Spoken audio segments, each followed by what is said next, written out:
نماینده مردم تاجیکستان هستند، نماینده هیئتی که آمدن. آقای گلمرادزاده لطفاً تشریف بیارید. به نام خدایی که هستی از اوست، بلند و بالا و پستی از اوست. ما احمد شاه مسعود را از خود میدانیم و نماینده خود میدانیم. برای ما یک نکته بسیار مهم است که در دورانی که تاجیکستان به استقلال رسید، مشکلی زیادی به سر تاجیکستان آمد و مردم تاجیک در همون زمان در افغانستان پناه بردند. اون طوری که مردم افغان در تاجیکستان پناه بردند و استقلالیت تاجیکستان خوف داشت و گروه‌هایی بودند که می‌خواستند تاجیکستان را به قسمت‌ها تقسیم کرده باشند و در همین ایام احمد شاه مسعود، یاران دوستان احمد شاه مسعود و حکومت استاد ربانی بود که تاجیکستان را از این ویرانی نگاه داشت و این را با مسئولیت میگویم. و اولین مذاکراتی که بین تاجیکان و مخالفین حکومت تاجیکستان صورت گرفت، مخالفینی که در افغانستان پناه برده بودند، این در کابل بود و درخواسته بود که دریچه مهر و محبت را برای همدیگر گشاده کرد و آنها از دل همدیگر آگاه شدند و تاجیکستان را از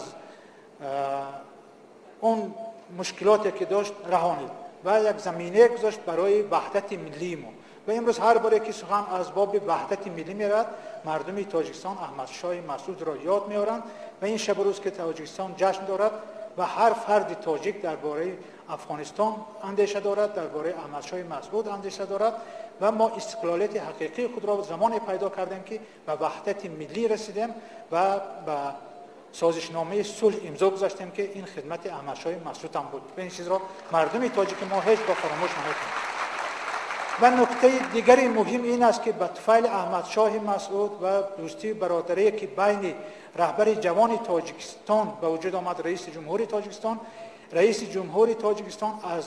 منبرهای بلند سازمان ملل متحد درباره افغانستان سخن میگفت و منفعت افغانستان را، مردم افغانستان را حمایت میکرد که این گونه منبر را در آن زمان حکومت افغانستان نداشت، چون که در حکومت در دست طالبان بود و طالبان را تاجیکستان همچون یک لشکری که افغانستان را استیلا کرده است میشناخت و این حکومت را شناختن نمیخواست و تنها احمد شاه مسعود و یاران دوستان احمد شاه مسعود را اعتراف میکرد. من گمان میکنم که این صمیمیتی که بین تاجیکستان و افغانستان باقی مانده است و این صمیمیتی که امروز است و امروز ما به هیچ ممانعت به افغانستان میایم و یک افغانستان که آرمان احمد شاه مسعود بود، افغانستان آرام را میبینیم. من گمان میکنم آن روز دور نیست که افغانستان پره آرامش را به دست میارد و افغانستان بسیار آباد در نظر ما جلوگر میشد و ما هر وقت که خواسته باشیم به افغانستان و افغانانی که در این دیار هستن هر وقت خواسته باشن به تاجیکستان میرن و اون